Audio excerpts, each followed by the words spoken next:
Welcome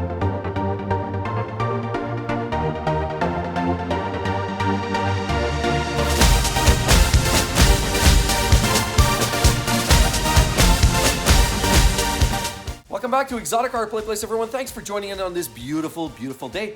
And what are we doing here? Today we are standing in front of this wonderful Lamborghini LP640 Murcielago.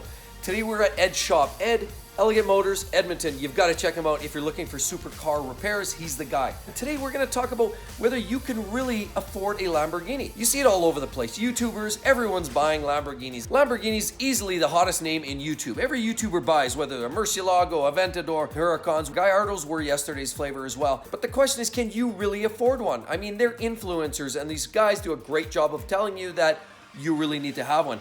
I need to have one. I love these cars with an unbridled passion. But before you buy one, be sure you're armed with the information that you know how much these cars actually cost to maintain. The last thing you want is a car like this beautiful piece of machinery here that you can buy, but you can't afford to put it on the road because the parts are too expensive. So I'm going to give you a quick walk down as to some of the key parts and what you're looking at for price-wise to get some of these things retrofitted, repaired, should you see a failure, and you will, because these cars are like anything else. They're mechanical, and by nature, they will wear out like any other car. So let's get looking around, and I'll share with you some of the prices that you can expect to pay on these beautiful LP640. Let's take a look. So let's start over here at the front of the car and get started there. So first of all, we're looking at a Lamborghini windshield. What are these expected to cost? Well, I can tell you right now, Lamborghini Murcielago windshield is close to $10,000 Canadian. You can expect to pay anywhere from $7,000, maybe $8,000 US for a brand new windshield. Because they're so large, because they're made in Italy, and just because they're such low production numbers, you can expect to pay a whole heap of money. So my recommendation is, if you buy one of these cars, absolutely get this great product. It's called Clearplex. It's actually a film that you put over top of it, and it does a great job of keeping down the cracks and the splits. It actually does a great job of deflecting the stones in general. Now we look around the car, of course. Typical stuff, you don't even want to think about what it costs to replace a headlight, but they are plastic, so they're pretty durable, so it's not something you would normally have to replace. Not a typical wear item, but we move around. And there we are, brakes. So we'll start with the brakes. And brakes, whether you go front, whether you go back and front, all the way around, if you're to do a full brake job, just the parts alone, the pads, we won't even talk about the rotors, but the pads alone are about $1,500 all the way around. So if you got the fronts and you want to do the rear pads, you're about $1,500 US to get 4 sets of pads all the way around. So all in, if you have to do discs, rotors, and labor, you're probably looking at around a $6,000 bill, thereabouts. Very, very expensive, but something you need to be aware of. The next one, because it's kind of unique, and a lot of people are going to use the argument, well, it's a Lamborghini, you need to buy the Lamborghini battery. Well, that's partially true and partially not.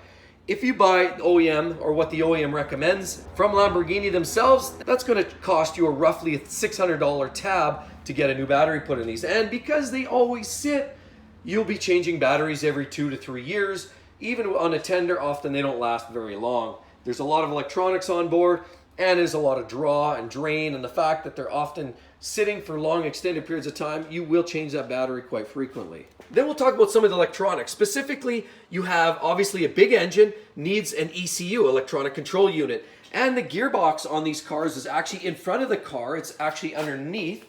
So the transmission, there's also a TCU, so there's a transmission control unit which you plug in to access under the driver's side, and the ECU for the brains of the operation for the mechanics and the engine part of the car is tucked under there. So there's 2 ports to plug in the OBD2 ports.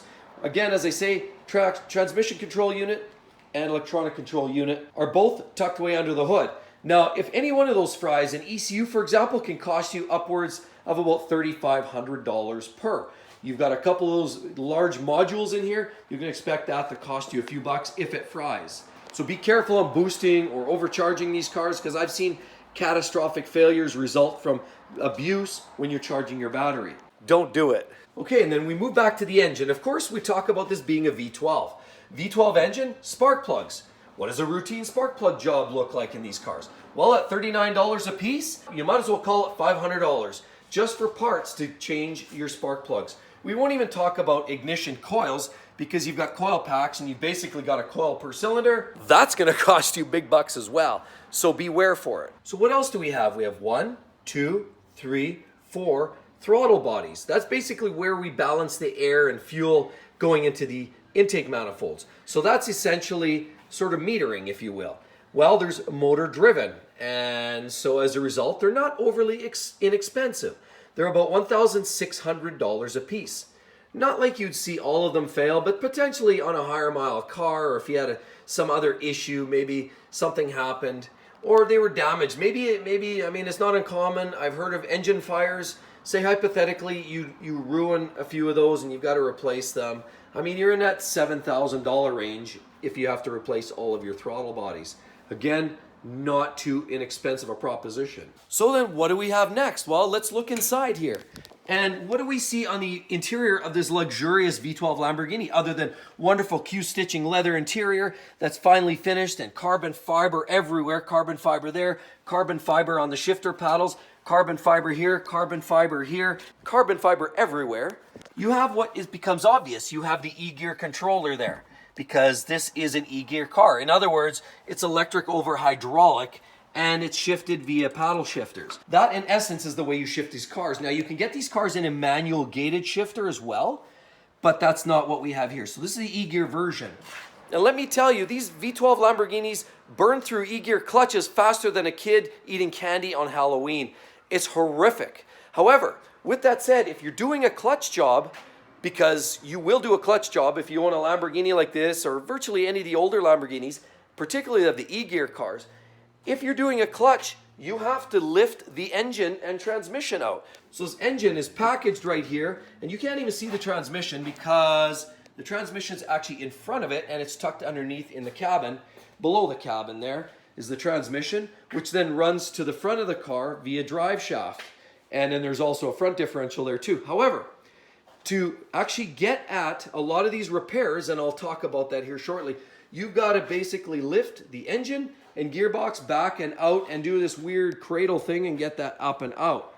That's how you take them out. Then you put the engine on the floor or on a nice stand. You separate the engine and the gearbox, then you do your clutch. Let me tell you right now, to do an engine out clutch job, because the parts are quite pricey as well, that there is going to cost you about $20,000 to $25,000 to get that retrofitted. Yes, a clutch job on a Murcielago can cost you upwards of about $25,000. And with that, some people opt out and some people do it. The throwout bearing on certain versions of this, for example, on the manual gated car, if you have a manual car, the throwout bearing can cost you as much as $4,000 or $5,000. Depends where you're able to be thrifty enough to grab it from. The throwout bearing, that's the release bearing. That's the part that really should be changed almost every single time you do a clutch. If you don't do it, it starts rattling and making noises, it gets sloppy and you have problems.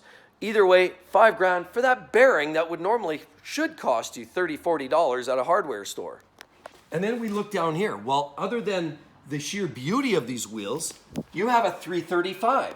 Well, what do you think a P0 335 is going to cost you? Big bucks. You might as well count a G-bill per skin. So one on either side. You've got slightly smaller up front, but by the time you outfit 4 tires on this car, which the tires only last 10,000 miles, 15,000 miles is all you're going to get out of the tires, that's going to cost you probably $3,500, $4,000 to get all the skins replaced on this.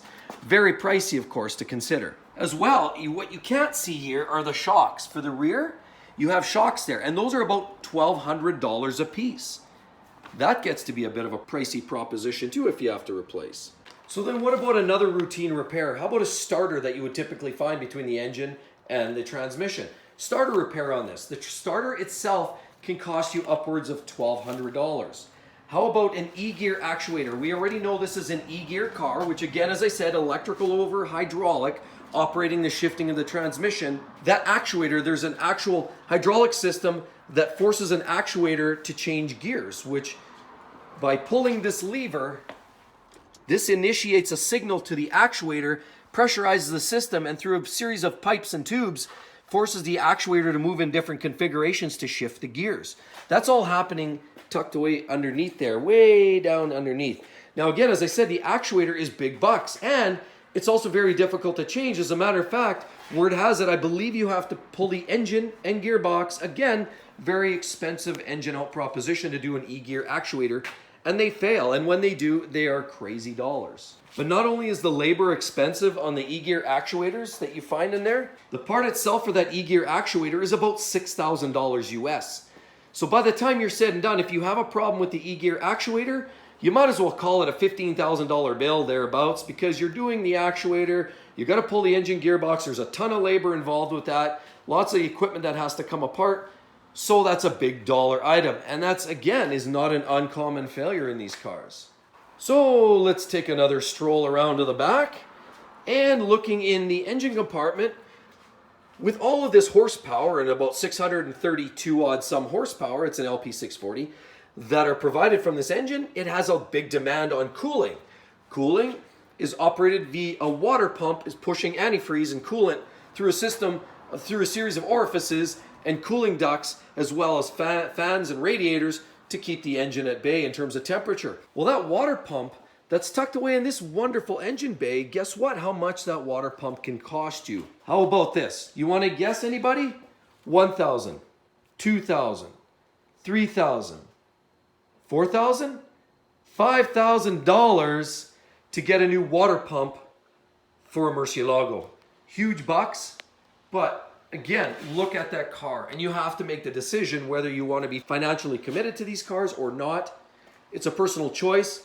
When you drive these cars, all those numbers fall out of the way. You never even think about it because these cars are just so great to drive. So the ultimate question arises, can you really afford to drive a Lamborghini Murcielago? Of course, maybe you can afford to buy it outright, but the question is, can you afford to keep the car on the road? We won't even talk about fuel or insurance or any of that fun stuff. We'll strictly talk about the costs of maintenance and repairs on these cars. For me, personally, I think every single penny spent on this car is absolutely worth it. You really do have to experience these cars to understand what they're about and really appreciate it.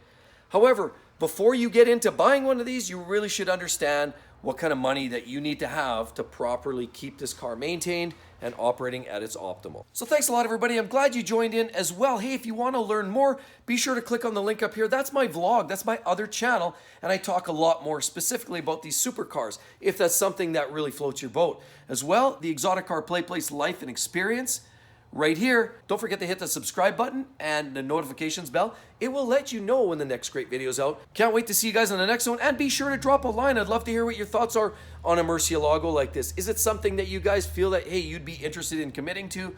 These are great cars. They really, really are. Thanks again. Talk to you then. Bye-bye.